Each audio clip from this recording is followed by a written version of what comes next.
What you are looking at is 3I Atlas. On paper, it is the third interstellar object ever detected passing through our solar system.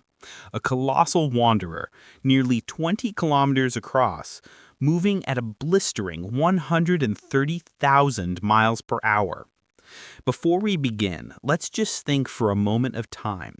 How is it possible for a comet of this size, a body with the mass of a small mountain, the length of Manhattan, to change its course with a precision that defies the fundamental laws of celestial mechanics? How can a dead piece of rock, a frozen and inert wanderer in the cold of space, actively change its color? These are not minor anomalies, they are contradictions that strike at the heart of what we think we know. A normal comet is a chattel of gravity and a victim of the sun. Its path is a predictable, sweeping arc. Its behavior is chaotic. It tumbles end over end, venting gas and explosive random jets that push it messily off course. It is a wild, untamed thing. But 3I Atlas behaved with unnerving mechanical control. As astronomers plotted its precise, unyielding course, a disturbing and statistically impossible picture began to emerge.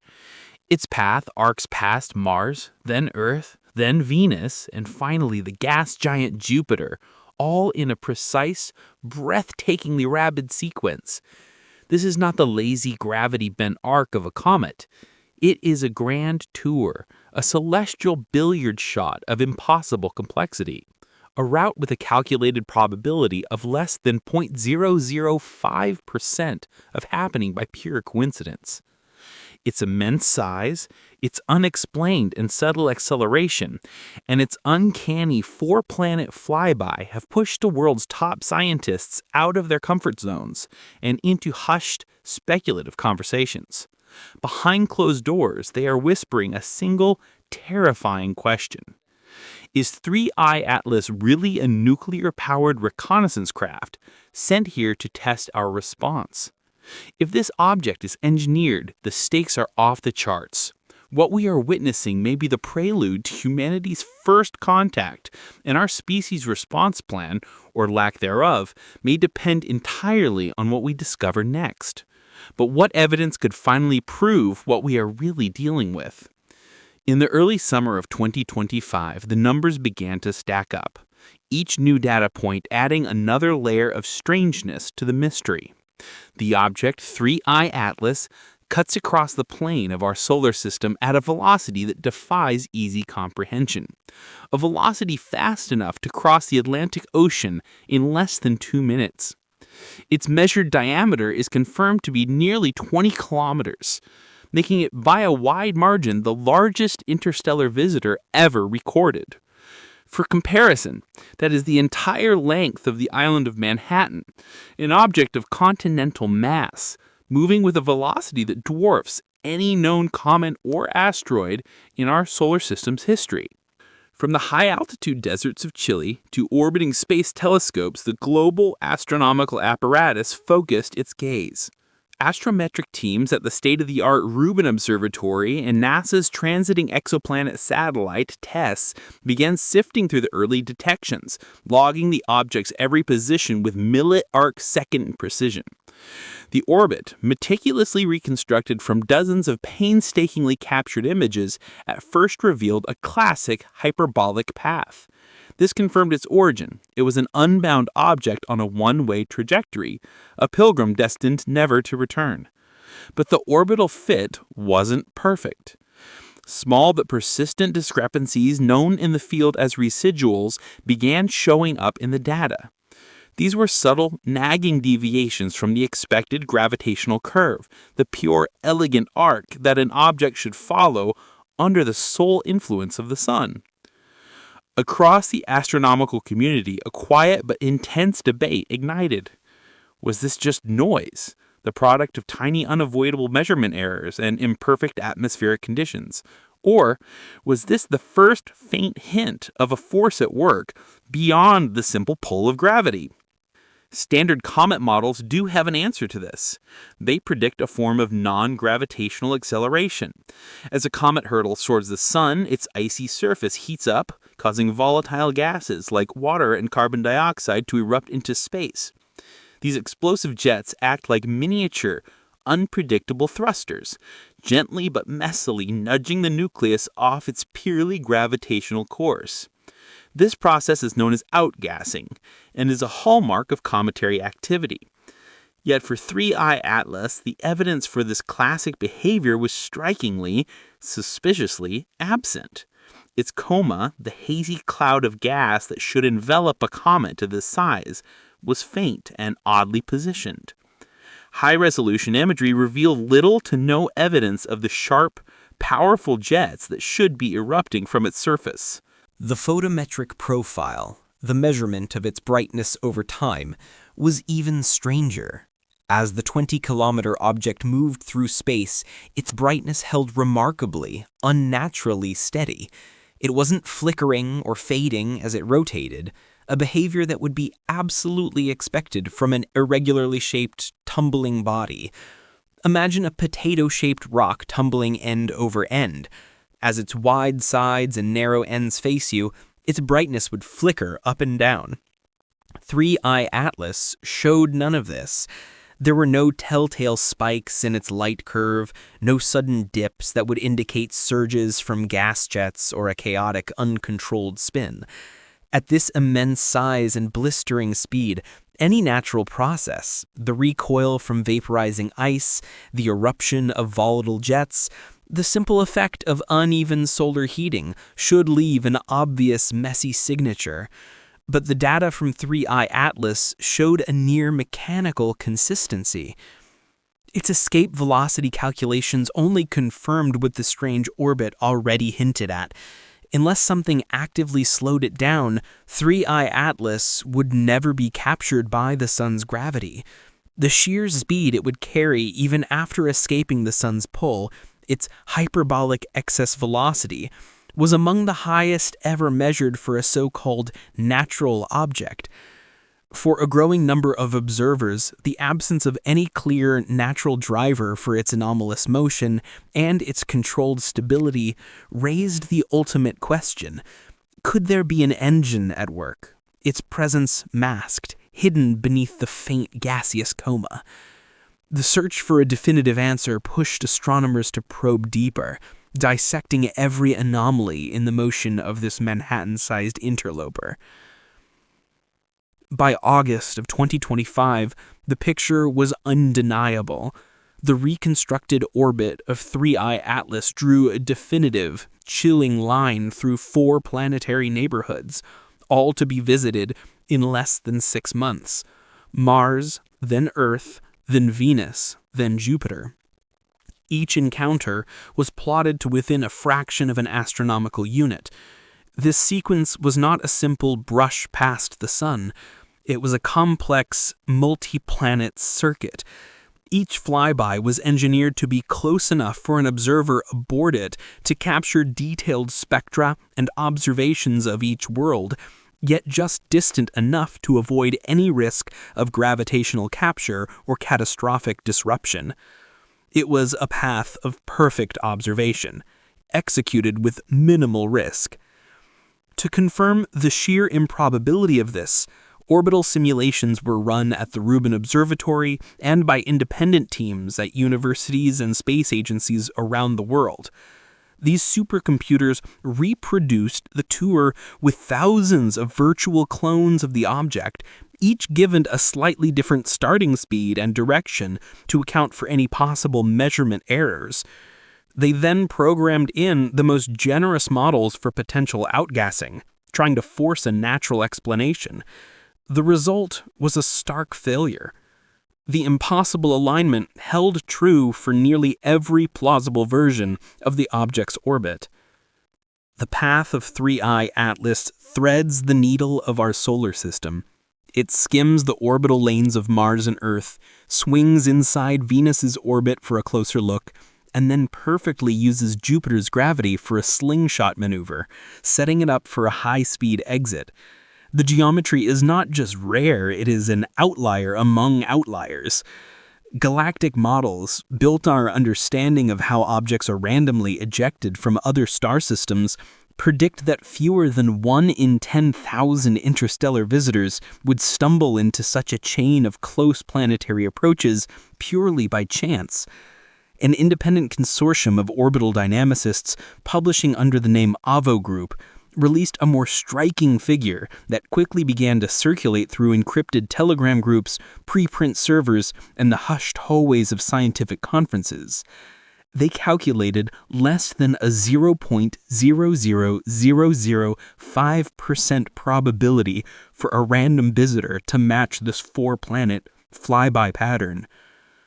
This number is so infinitesimally small as to be statistically meaningless in a natural system. Critics immediately pushed back, pointing to a well-known phenomenon called survey bias. Our discoveries are skewed toward objects that pass near the ecliptic plane of the solar system, simply because that's where our telescopes are most often looking. It's a valid critique, but even after the most rigorous teams corrected their models for these known biases, the odds against a natural occurrence remained punishingly, impossibly low. The perfect choreography of the tour began to raise new, more profound questions. Was this a reconnaissance sweep specifically designed to maximize vantage points while minimizing risk? Each planet on its path offers a unique window on our solar system. The timing and sequence, Mars, then Earth, then Venus, then Jupiter, favors a comprehensive observation campaign without the danger of lingering in any single gravitational well. For the first time in mainstream science, the object's path was being described as hinting at intent, or at the very least, exhibiting a complex pattern that natural processes struggled and ultimately failed to explain. For planetary scientists and astrophysicists, the debate was now fundamentally shifting away from a simple physical anomaly to the unsettling, world-altering possibility of propus. The debate had reached a tipping point. An object displaying the motion, stability, and trajectory of an intelligently controlled machine was now being seriously considered by mainstream science. The physical anomalies were too numerous, and the statistical improbability of its path too great to be dismissed any longer as mere coincidence. Into this scientific firestorm stepped Dr. Avi Loeb, the prominent Harvard astrophysicist who, years earlier, had placed the smaller interstellar visitor oumuamua at the center of a global debate over alien probes. With the arrival of 3I ATLS, he now presented a new, even more alarming warning. For Loeb, the precise choreography of the object's path, methodically threading Mars, Earth, Venus, and Jupiter, was not just a mathematical fluke, but a clear, unambiguous sign of possible reconnaissance. He pointed to the odds, which by his own conservative calculation were less than 1 in 20,000 for any random interstellar visitor to pull off such a complex planetary tour. This figure and the paper that contained it circulated with viral speed through research preprints and on late-night podcasts, fueling public speculation that 3I ATLS was not simply wandering through our solar system, but deliberately watching it. The pattern, Loeb argued in a series of urgent publications, perfectly echoed a chilling scenario from theoretical cosmology and science fiction known as the dark forest hypothesis. This theory offers a terrifying answer to the Fermi paradox. If the universe is teeming with life, why is it so profoundly quiet? The dark forest proposes that the universe is like a vast, dark forest at night, filled with silent hunters. In this lethal environment, survival requires absolute silence. To reveal your location, to make any sound, is to invite your own immediate destruction by a more powerful predator you did not know was there. Therefore, every advanced civilization is forced to stay hidden, or risk near instantaneous annihilation. If 3I ATLS is a probe operating under this grim, predatory logic, then its bizarre actions become coldly predictable.